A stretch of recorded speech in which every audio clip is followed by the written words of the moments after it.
Hello and welcome to Philosophy 120, Introduction to Ethics. My name is Fred Curry and I will be your instructor for this course. I began my college career at a community college, Cypress College as a matter of fact. I wasn't at all happy with my high school experience and didn't really expect to like college, but it turned out that college rewarded all the things that high school, or at least my poor high school, seemed to actively discourage. Instead of mere memorization, college encouraged critical thinking, questioning material, asking tough questions, and creative problem solving. It turned out that in this environment I loved school, and I went on to Cal State Fullerton where I earned my BA in both English and philosophy, and then went on to earn my PhD in philosophy from Bowling Green University in Ohio. Because of this background, I am very happy to be teaching at a community college. My own experience changed my life and instilled in me a real love of learning. Not everybody loves academia, but my hope is that your own college experiences are also terrific, enlightening, and positively life-changing. By being one of your instructors early on, I hope I can play some small role in this. You should note that this presentation is a very brief introduction to the course, and it is not meant to replace reading the course syllabus. As the title of this course implies, this is a survey course in ethics. This means that we will be looking at a wide variety of material in this course instead of spending the whole semester specializing in one narrow area of ethics. The content we will cover will be primarily of three types. During the first third of the class, we will discuss more minor ethical theories and the nature of ethical reasoning. Although it should be noted that we will also be discussing social contract theory during this third, which is an important and influential theory. During the second third, we will touch on three major ethical theories that have been particularly influential. These are utilitarianism, Kant-deontology, and virtue ethics. We will also discuss some of the more important serious criticisms of these theories. The final portion of the course will be a more applied section that concerns itself with analyzing specific moral issues. Almost everybody has to struggle with major ethical issues during their lives. Indeed, most people confront at least some moral problems on a day-to-day basis. This course will help give you the tools with which to engage in ethical analysis. Since Western philosophy is largely about analysis, concept clarification, justifying claims, and critical discussion and argument, by the end of this course, you should find that you have sharpened your skills in all these areas. These skills will be important for nearly every course you take in the future. You should also find such skills to be highly valuable in non-academic environments once you have finished your academic careers. At least, this is very much my hope for you. Course objectives. Upon satisfactory completion of the course, students will be able to: first, identify and apply major ethical theories, terms, and principles in the Western analytical tradition. Second, to evaluate the argumentative structure and justifications given in defense of various ethical theories and specific ethical issues. And third, to demonstrate the ability to defend ethical positions and judgments in a principled way by supplying arguments and evidence. This is to be distinguished from mere assertion of personal values or arguments with limited or shallow justification. We will see that ethics, at least as philosophers mean it, is much more than mere assertion of value claims. Okay, before moving on, there's something very important that everybody must know.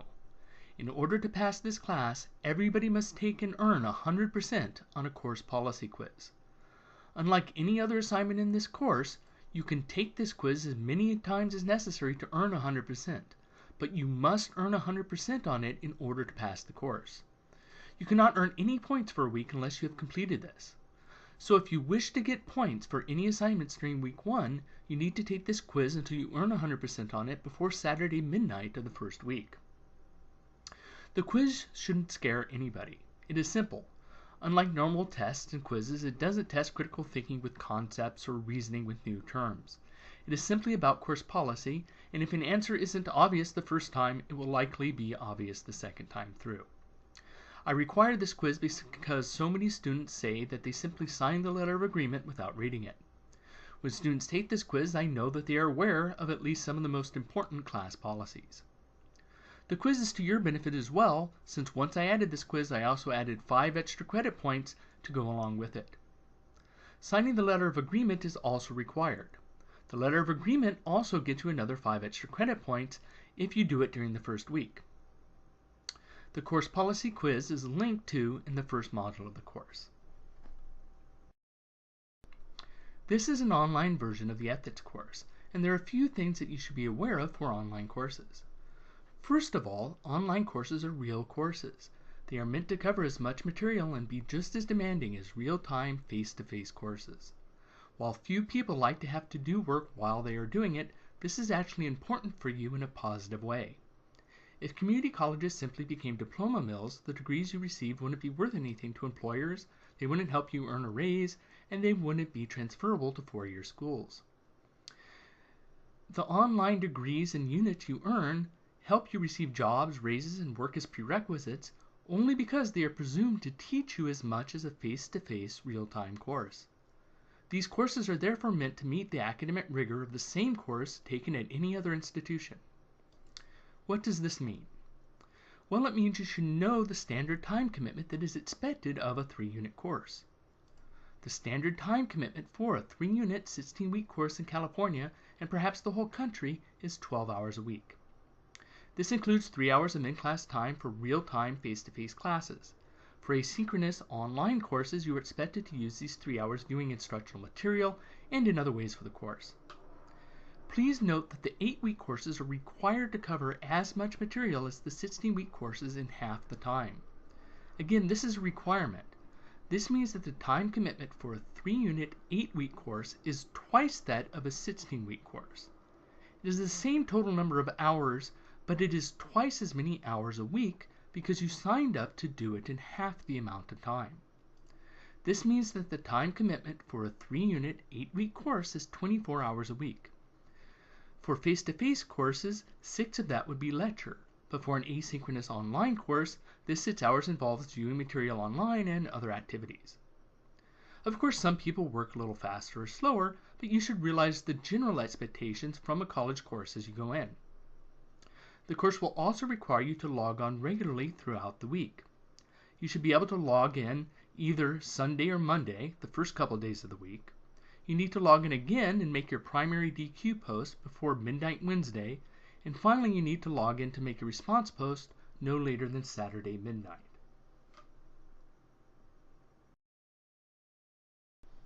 The book for this course is Elements of Moral Philosophy by James Rachel's 8th edition. Other readings will be provided as PDFs for free. You are free to use older editions of the book if they are cheaper for you, but I would suggest going no further back than 6th edition. If you do use older editions of the book, you are responsible for any differences, but if you do not go back past the 6th edition, I would not anticipate any problems. I provide the first chapter in Dropbox for you. My hope is that in this way you can get the best deal possible by ordering a used copy, maybe of an older edition, from a site like Amazon. You may be able to get one there for $20 or less. If you're still waiting for the book, when we get to chapter 2, you can email me a receipt to show me that you have purchased the book, and I will email you chapter 2. I'm afraid that I can share no more of the book than that, as the law begins to tie my hands. Additional readings in the course will be provided for you. In short, I am doing what I can to save you money. I would also like to say something about the course text and authority. Philosophy is different from many other classes you might be used to taking. In many courses, the course texts represent an authority or set of facts that you are meant to understand and accept. In this course, and in philosophy in general, the texts do not represent an end-all authority on what is or is not true, or even what you should believe in the course. The point of our work in this course will not be to simply memorize facts in the readings that you will receive. Of course, you will need to understand the points of view, theories, and concepts the authors use in this course and be able to apply them. But in addition to this, you are free and even encouraged to criticize the textbook and other authors that we will be reading. Indeed, it would be impossible for you to agree with everything that you will read in this course, since the readings will contain opposing points of view. I tried to create an environment that is as safe and as respectful as possible. In philosophy, we will of necessity be discussing controversial topics, but you will never, ever be graded on what you believe in this course. You will be graded on how well you understand important concepts and arguments and how well you can apply them, and even on the strength of arguments constructed. But you will never, ever be graded on your personal views. I think that diversity in a classroom is important, and I want everybody to feel free to express their views in the forums and feel respected and valued. You are even free to argue for positions you do not agree with, to see how strong those positions may be. This is sometimes called playing devil's advocate, and people can learn a great deal from it. Of course, basic netiquette has to be honored, and while it is okay to argue against any position you like, it is not okay to attack people, call them names, and so forth. I almost never have a problem with this, but I do like to mention it. Course organization. This course is organized into 16 modules. In a 16-week course, that means doing one module a week. In an 8-week course, this means doing 2 modules a week.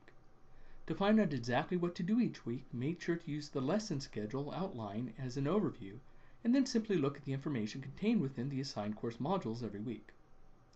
Though they may vary a bit, each module usually contains a set of assigned readings, lecture or presentation material to help you understand the readings and/or additional important philosophical material. This is usually in the form of one or multiple PowerPoint presentations.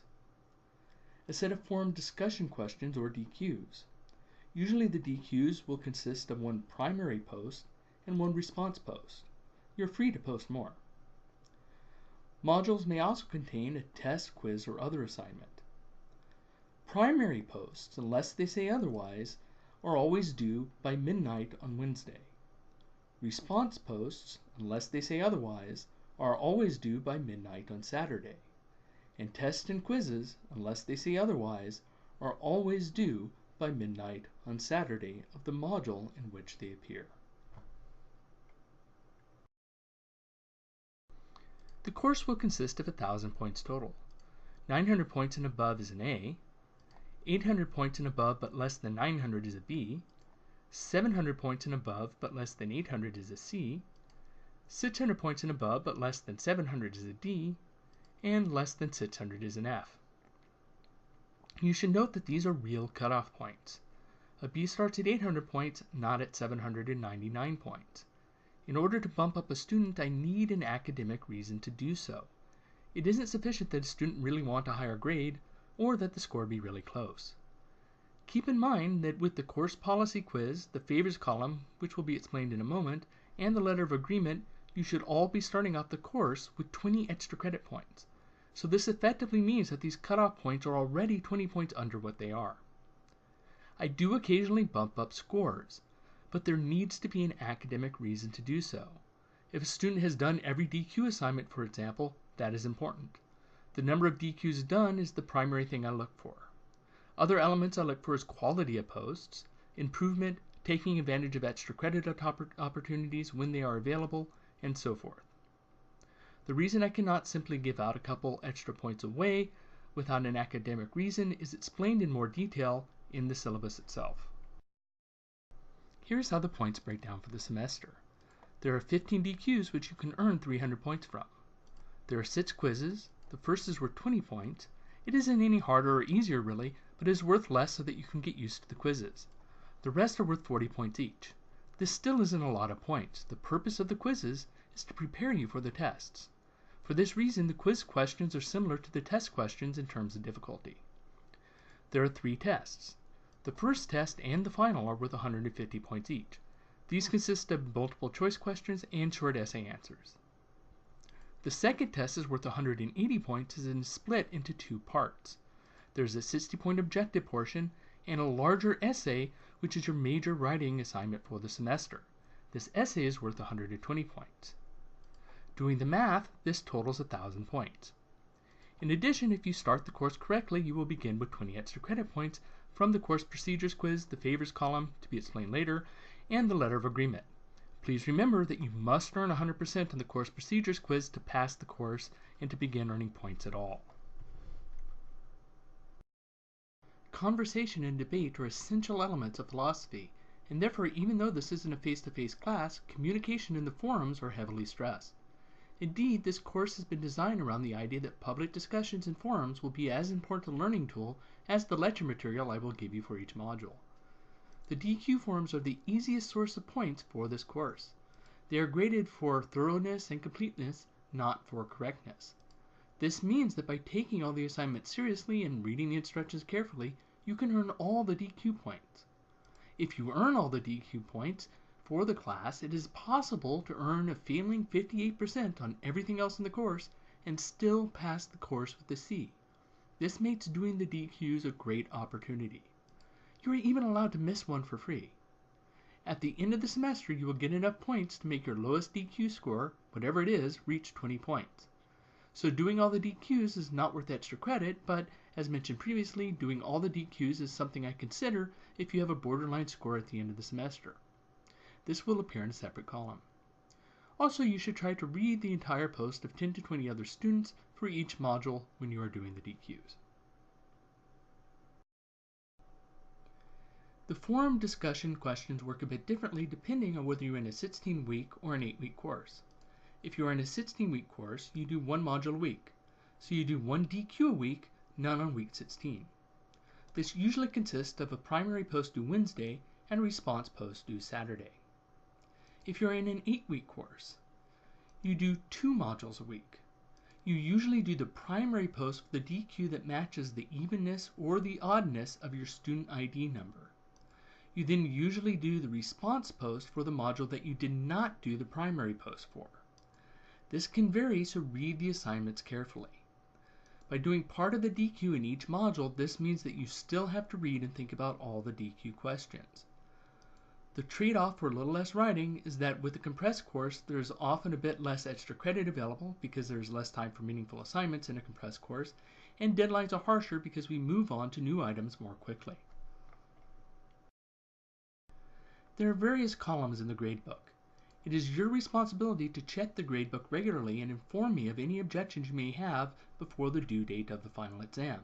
Otherwise, there is a good chance it may be too late to do anything. I try to be exceptionally careful when entering scores, but with thousands of students in an instructor's career and the chaos that often surrounds students turning in items in various ways, combined with the fact that even the most careful of us who try to double check everything are still not perfect, it is very wise to check your own scores. It's good anyway so that you know how you're doing in the course. Additionally, if you see a column marked miscellaneous extra credit in the gradebook, this is not an extra credit assignment that you have missed. It is a column that I use to balance the books if there is a problem I have to fix. It often has a very high points possible value, such as 100 points. I assure you that you are not missing out on a 100 points extra credit assignment. There would never be an extra credit assignment that high in a 1,000-point class. Finally, there is the favors column. In this column, you start off with 10 extra credit points. You keep these 10 points if I never have to break the rules of the course for you, such as let you take a test or a quiz late. If you ask me to take a test or a quiz late or something of that nature, and if I agree, I will set these points to 0 and then let you do the assignment late. This uses up your favor. In this way, students who do not ask to break the rules get a reward, and students who have an emergency are not hurt because these were extra credit points to begin with. It also lets me keep track of anybody who has already asked to take something late so that they do not manipulate the system by doing so multiple times. I also wanted to just briefly mention some of the more important forums in this course. First is the introduction forum. I hope that you will use this to introduce yourselves. You will be talking to each other a great deal in the DQ forums, and this helps break the ice. It is also a great way to get to know each other and make new friends just as you would in a face-to-face class. Then there is the coffee shop. This is a forum in which you can discuss any tangential topic you like. If you find you and somebody else have something in common, maybe a series of books you both like, or an MMORPG you play, or some other hobby that you both have in common, you can say, let's talk about this more in the coffee shop, and carry on any conversation you like. The raised hands form is an important form in which you should ask me questions if you think that those questions might be useful to other students. Please do not use this form to ask me questions about your own score or matters that only pertain to you, but if you think that others may benefit from your question, it is much better to share your questions in raised hands than just to email me, because then only you see the answer. The anonymous comments form provides you with a link to an off-site forum where you can leave me anonymous comments. I think that honest feedback from students is very important. I really hope that you feel free and comfortable to tell me anything you like, but I realize that sometimes it's hard to tell an instructor about something you do not like in the course, or even tell him or her what you do like because it might sound like kissing up. You can use this form to make completely anonymous comments. Very important though, please do not use this form to ask me questions that you really need an answer to. Because it's off-site, I only check it every week or so. If I do find a comment, I do try to respond if appropriate, so check back. Then there are the most important forums. These are the discussion question forums. Here is where you will be posting answers to your DQ questions and interacting most with other students. Also, please do not ask me questions when writing your DQs. By necessity, DQs are graded quickly for completeness and not correctness. I do try to comb through them and always pick a few to read more carefully. I then try to send out general comments to the class or sometimes post. If I post in response to a post of yours in the forum, I may not see a reply. This is just my way of giving you feedback.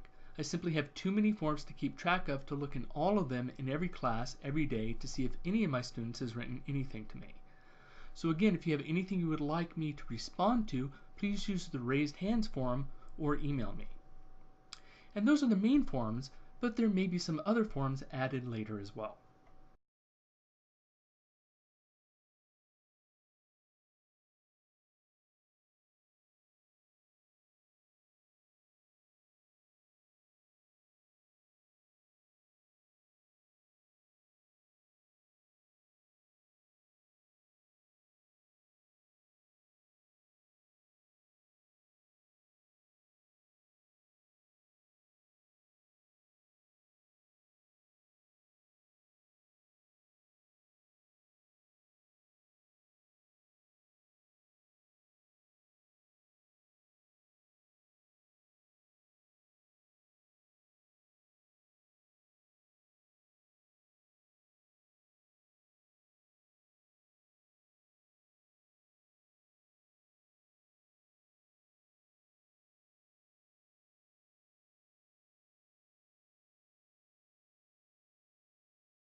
The academic honesty policy.